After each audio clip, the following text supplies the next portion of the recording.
मथुरा में धूमधाम के साथ में बनाई गई राष्ट्रपिता महात्मा गांधी व देश के दूसरे प्रधानमंत्री लाल बहादुर शास्त्री की 154वीं जयंती। मथुरा हर साल की तरह ही 2 अक्टूबर को यानी आज राष्ट्रपिता महात्मा गांधी और देश के दूसरे प्रधानमंत्री लाल बहादुर शास्त्री जी की जयंती को देश भर में बड़े ही धूमधाम के साथ एक राष्ट्रीय त्योहार के रूप में सेलिब्रेट किया जा रहा है। इस कड़ी में आज मथुरा कलेक्ट्रेट स्थित स्वच्छता वाटिका में जिलाधिकारी शैलेंद्र कुमार सिंह, अपर जिलाधिकारी वित्त एवं राजस्व योगानंद पांड्या, सभी उप जिलाधिकारियों तथा कलेक्ट्रेट में अधिकारियों व कर्मचारियों ने देश के 2 महापुरुषों की जयंती भव्य पूर्वक मनाई। जिलाधिकारी शैलेंद्र कुमार सिंह ने राष्ट्रपिता महात्मा गांधी जी एवं श्री लाल बहादुर शास्त्री जी की जयंती के अवसर पर माल्यार्पण व पुष्पांजलि अर्पित कर उन्हें विनम्र श्रद्धांजलि दी। उन्होंने कहा कि सत्य, अहिंसा, प्रेम और स्वच्छता के संस्कार को आत्मसात कर राम राज्य की संकल्पना के साथ देश और समाज के विकास में निरंतर अग्रसर रहने हेतु संकल्पित रहना चाहिए। जहां गांधी जी ने हमें सत्य और अहिंसा का पाठ पढ़ाया, वहीं लाल बहादुर शास्त्री जी ने सौम्यता, शालीनता का पाठ पढ़ाया। इन 2 महापुरुषों की प्रतिमाओं पर माल्यार्पण एवं पुष्प अर्पित करने के पश्चात कलेक्ट्रेट के साथियों ने महात्मा गांधी जी का प्रसिद्ध भजन रघुपति राघव राजा राम गाकर कार्यक्रम का शुभारंभ किया। इस अवसर पर बोलते हुए जिलाधिकारी ने कहा कि दोनों विभूतियों के विचार आज भी प्रासंगिक है। दोनों ने हमें ये सिखाया कि अपने अंदर व्याप्त बुराइयों पर दृढ़ शक्ति से नियंत्रण किया जा सकता है।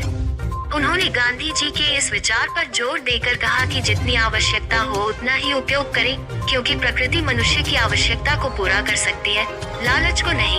ये लालच मनुष्य जाति के व्यक्तित्व के विनाश का प्रमुख कारण बनी हुई है। उन्होंने कहा कि अपने सहकर्मियों के साथ सद्भावपूर्ण व्यवहार करें और सभी को साथ लेकर चले, तभी इन महापुरुषों के बताए गए रास्ते पर चल सकते हैं। आप सभी को हमेशा ये याद रखना चाहिए, आपके द्वारा किया गया कोई भी कार्य हाशिए पर रह रहे लोगों को कितना लाभ पहुंचा सकती है। आज इस विशिष्ट दिन पर हमें ये संकल्प लेना चाहिए कि हम अपने अंदर की एक बुराई को त्यागें और जीवन में सकारात्मकता को अपनाएं। उन्होंने कहा कि जीवन में स्वच्छता का अत्यंत महत्व है। स्वच्छ रहना मूलभूत जरूरत है, जो हमारे व्यक्तित्व में निखार लाती है। उन्होंने कहा कि स्वच्छता, सत्य, अहिंसा हमारे जीवन को पूरी तरह से बदल सकते हैं। देखिए, आज हम सभी लोग जानते हैं कि गांधी जी की और बापू शास्त्री जी की जयंती है। इस अवसर पर मैं सभी जनपद वासियों को बहुत बहुत बधाई देता हूं।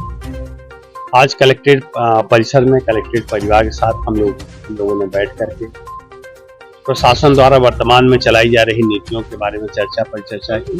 प्लस गांधी जी का जो आदर्श था, गांधी जी का जो कहते हैं कि गांधी जी एक संस्थान थे, गांधी जी की इंस्टीट्यूशन, उनकी क्या पॉलिसी थी, क्या नीतियां थी, किस तरह का देश वो चाहते थे, उसके बारे में हम लोगों ने अपने आपस में चर्चा की। और इसी तरह से शास्त्री जी का जो सादा जीवन और उच्च विचार की उनके अवधारणा थी, उस अवधारणा के बारे में हम लोगों ने आपस में विचार विमर्श किया और हम किस तरह से गांधी जी और शास्त्री जी से प्रेरणा ले सकते हैं, किस तरह से उस प्रेरणा से हम देश को बेहतर बना सकते हैं, अपनी ड्यूटी को बेहतर ढंग से अंजाम कर सकते हैं, इसके बारे में हम लोगों ने आज यहाँ पर चर्चा की। मुझे बहुत ही अच्छा लगा कि आज अपने परिवार के साथ बैठ करके हम लोगों ने विभिन्न विषयों पर चर्चा की और मैंने व्यक्तिगत रूप से अपने परिवार के सभी सदस्यों से आग्रह किया कि हमें एक स्वस्थ समाज की जो अवधारणा है उसको स्थापित करना है। और आप लोग देख रहे होंगे कि इस बीच स्वच्छता पखवाड़ा भी मनाया गया। आज उसका अंतिम दिवस रहेगा स्वच्छता पखवाड़ा का। तो सभी कर्मियों से, सभी अधिकारियों से भी गुजारिश की गई। इस अवसर पर कल भी कलेक्ट्रेट में साफ सफाई की गई थी। आज भी सभी से आग्रह किया गया कि थोड़ी देर के लिए अपने अपने कार्यालयों की साफ सफाई करें, जिससे जो हमारा कार्यस्थल है बेहतर दिखे और कार्य करने में सहूलियत हो, हम टाइम का बेहतर मैनेजमेंट कर पाएं और बेहतर ढंग से अपने दायित्वों का निर्वहन करें।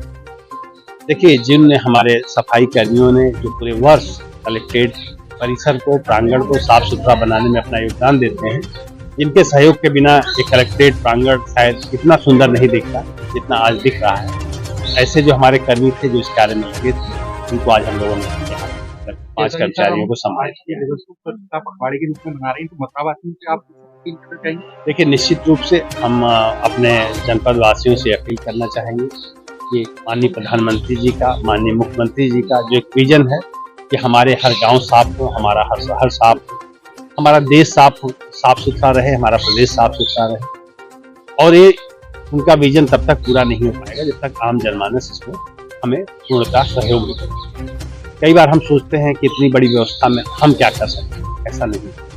हम इतना तो कर ही सकते हैं कि कम से कम अपने गीले और सूखे कीड़े को हम अलग अलग रखें, सड़क पर कूड़ा न डालें, पॉलीथीन का प्रयोग न करें, और जो छोटी मोटी चीजें हम कर सकते हैं उस पर ध्यान दें, ट्रैफिक नियमों का पालन करें। इतना भी अगर हम करने लगेंगे तो व्यवस्था में आ पाएंगे आमूलचूल परिवर्तन। जब हम ये सोचते हैं कि हमारे अकेले से क्या होगा, तो शायद वही हम अकेले से ही समाज बनता है, फिर सब मिल करके ही जनपद का निर्माण होता है, जनपद का अवधारणा। तो हम सब जनपद वासियों का दायित्व बनता है कि हम व्यक्तिगत रूप से जो छोटे छोटे कदम उठा सकते हैं उसको उठाएं, और मुझे लगता है कि इन छोटे छोटे कदमों से एक परिवर्तन महसूस होगा और जो एक भाव जागेगा वो हमारे जनपद को प्रगति करने में निश्चित रूप से सहयोग।